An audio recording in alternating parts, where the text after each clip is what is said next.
Good evening and welcome to Poland Daily. I'm Nicholas Richardson and this is the news. Poland's President Andrzej Duda has underlined the importance Poland played for the defence of the European Union's external border. The statement came following the visit by the head of the European Union's protection agency, FRONTEX, to the Polish-Belarusian border. Migration crisis concocted at the border by the Belarusian regime. President Duda stated that if Poland creates the possibility of illegal entry into Poland, it will be a sign of weakness not only for Poland but for the entire European Union. Belarusian services de facto push migrants to our border. People from different countries, including Iraq, are brought by planes to Minsk, from where these people are later directed towards the border, primarily to us in Poland, but also to Lithuania and Latvia. Granicy przede wszystkim teraz polskiej, ale jak Państwo wiecie, także i litewskiej, i łotewskiej. Since the 2nd of September, a state of emergency has been in force in 183 towns in the Podlaskie and Lubelskie voivodeships in the border strip with Belarus. On the 30th of September, the Sejm agreed to extend the state of emergency for another 60 days. Combined with military activities like large-scale exercises or dislocation of offensive systems in the vicinity of NATO borders, this means can significantly contribute to escalation and thus weaken NATO's and the EU's security. Yesterday, the Polish-Belarusian border was visited by Frontex chief Fabrice Leggeri, who thanked the Polish authorities for their cooperation. Despite the risk of becoming stranded in Europe or perishing on the way here, scores of people from a single town in Iraq's Kurdish region have opted to be smuggled into the European Union countries via Belarus. Reporters are now investigating how the smuggling actually works. One local Iraqi Kurdish smuggler said he had arranged a trip for about 200 people wishing to leave the town of Shiladze and the surrounding area, first legally by plane to the Belarusian capital Minsk, then illegally overland. He said his business took off in the late spring of this year when the number of migrants trying to enter the European Union from Belarus surged. I was in Istanbul when the road to Belarus opened. Bulgaria had completely closed its borders. There was a man who walked 12 days and 12 nights and came back wearing only his shorts. His clothes got torn. In Greece it was worse, they were putting them in prison. The guys, the smugglers, started to move forwards towards Belarus. People crossed and in 3 days they would reach Germany, okay? All the smugglers went to Belarus. They went to Belarus because they have to look for the best roads.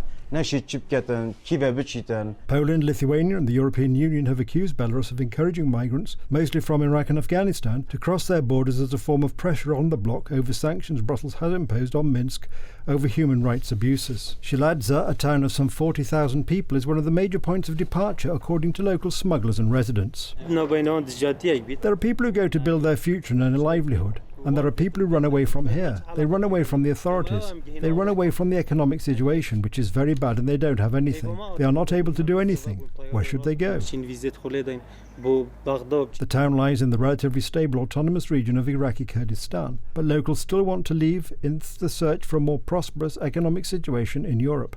Trips can cost up to $12,000, including flights and being smuggled overland once in Europe, according to the smuggler and local travel agencies involved in booking air travel. The President of the European Commission, Ursula von der Leyen, has announced that the European Union leaders will gather later this month to discuss the idea of setting up an EU strategic gas reserve and the decoupling of electricity prices from gas prices. Speaking to reporters in Estonia, Ursula von der Leyen said the surge in electricity prices for European consumers was mainly a result of much more expensive gas due to higher global demand, but key European suppliers like Russia have not increased the supply of gas. Von der Leyen said the European Union had to invest in renewable sources of energy because that would make it independent of imports and stabilise prices. Critics say nuclear energy will be a much cheaper solution. Gas, we are heavily dependent of imports. 90% of gas is being imported. 97% of oil is imported to the European Union. So we are very much dependent on the suppliers. And what is the reason for the rise in gas prices? Of course, globally the economies are picking up, so demand is rising.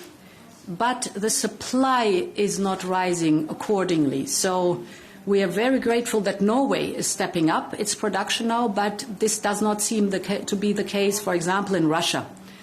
And therefore, in the very end, for the mid and long term, it's very clear we have to invest in the European Green Deal, in the renewables. This is our production. We are independent. They are stable in the price and good for the future.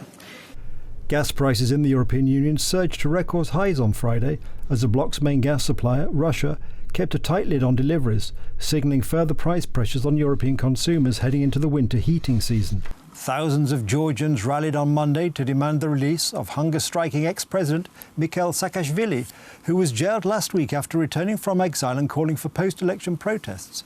Saakashvili was sentenced in absentia in Georgia in 2018 for abuse of power and concealing evidence when he was president, charges he called politically motivated. The former president secretly returned home ahead of last weekend's municipal elections after years abroad. He was arrested on Friday. It is not fully clear how the 53-year-old pro-Western politician came back, but investigating prosecutors have charged 2 men for driving him from the Georgian port of Poti to a village on September the 29th. I'm more than sure that in the not too distant future, Mikhail Saakashvili will be released from this very political prison.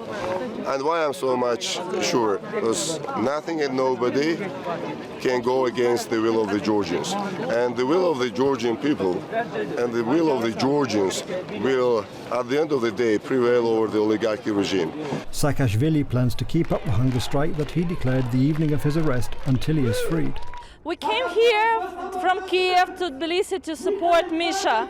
Misha should be free as soon as possible because it's totally illegal court decisions that are approved only by 2 countries, Georgia and Russia Federation. All world supports Misha. He can come to any country in the world and be free. But when he came here, he is in prison. It's insane. And we need him to be released as soon as possible. Georgian Dream won 46.7% at the municipal elections over the weekend, compared with 30.7% for the party founded by Saakashvili, according to the results released on Sunday, with most of the votes counted. That's the news. Thank you for watching. Stay with us for the weather, Poland Daily Business and more programmes. But from me, it's have a good night and a better tomorrow.